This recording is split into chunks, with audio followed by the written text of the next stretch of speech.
Bonjour, c'est Anne. J'espère que vous et vos proches vous portez bien. Nous voilà repartis pour 4 semaines de confinement. Il va falloir s'occuper. Donc ce que je vous propose aujourd'hui, c'est de vous parler des quelques conférences que j'ai eu la chance de donner fin mars pour l'organisme Proformation. C'était des petits webinaires gratuits sur différents thèmes, la gestion du temps, la gestion du stress, le management à distance, la communication, etc. Et en fait, à l'heure actuelle, c'est le moment rêvé pour parfaire vos connaissances ou en acquérir de nouvelles.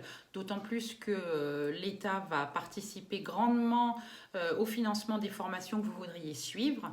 Là, on a 4 semaines devant nous. Je pense que c'est vraiment le bon moment pour s'inscrire à de nouvelles formations. Là, dans l'instant, je vais vous faire une petite récap des quelques conférences que j'ai données. Rassurez-vous, c'est pas trop long et je vous retrouve juste après.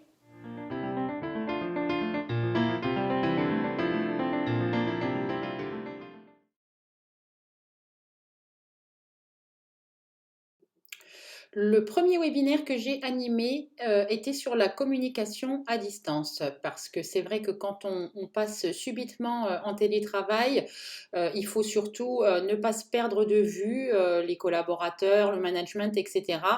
Donc il faut absolument apprendre à communiquer avec les outils qui sont à notre disposition aujourd'hui. Et il est important de définir les outils qu'on va utiliser en fonction des messages qu'on a à transmettre. Il était également nécessaire de rappeler que la communication se fait à double sens, qu'il ne faut pas hésiter à demander des précisions quand ce qu'on a à faire n'est pas très clair ou quand on n'a pas vraiment de deadline, etc. Donc c'est vrai que c'est la communication à distance, c'est un sujet à part entière parce que c'est pas inné quand on a l'habitude d'avoir ses collègues tout près, de subitement se retrouver seul face à son écran.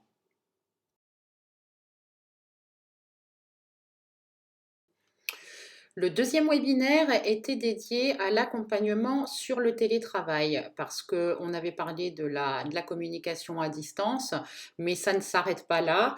Lorsqu'on est parachuté un petit peu sans être prévenu dans le travail à distance, il y a certaines choses à mettre en place, notamment un espace de travail si possible dédié, des horaires de travail à respecter, qu'on reste un petit peu sur la même configuration que lorsqu'on est au bureau, apprendre à organiser ses journées, bien gérer ses tâches.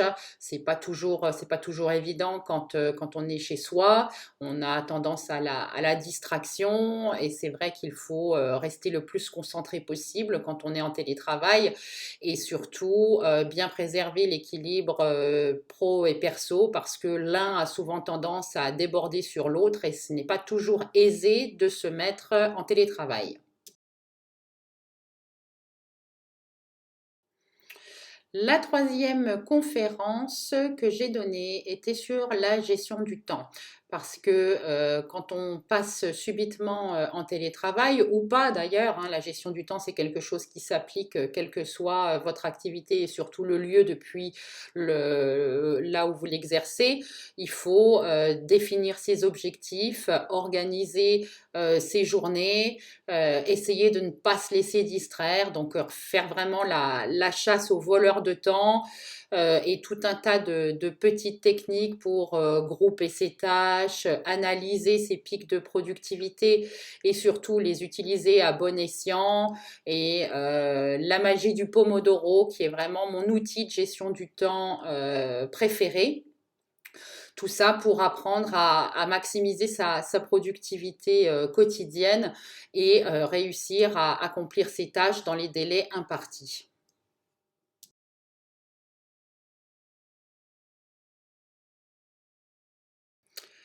Les bases du management à distance, ça c'est le quatrième webinaire que j'ai animé parce que ben, On ne se rend pas toujours compte, mais le manager à distance, c'est pas vraiment la même chose que manager sur place parce qu'on n'a plus ses collaborateurs avec nous en permanence. Donc, il faut changer de formule de management. Il faut passer en management par projet plus que par durée ou par temps de travail. Et donc, c'est vrai que c'est assez important. L'importance aussi dans le management à distance, c'est de bien communiquer parce que souvent les consignes peuvent ne pas être comprises correctement. Donc il faut vraiment s'assurer que tout le monde est bien sur la même longueur d'onde et rester disponible, ne pas hésiter à prendre la température régulièrement de son équipe, savoir si tout le monde suit bien, tout le monde va bien. Enfin bref, passer en forme de management bienveillant, si on peut dire, pour ne rien rater.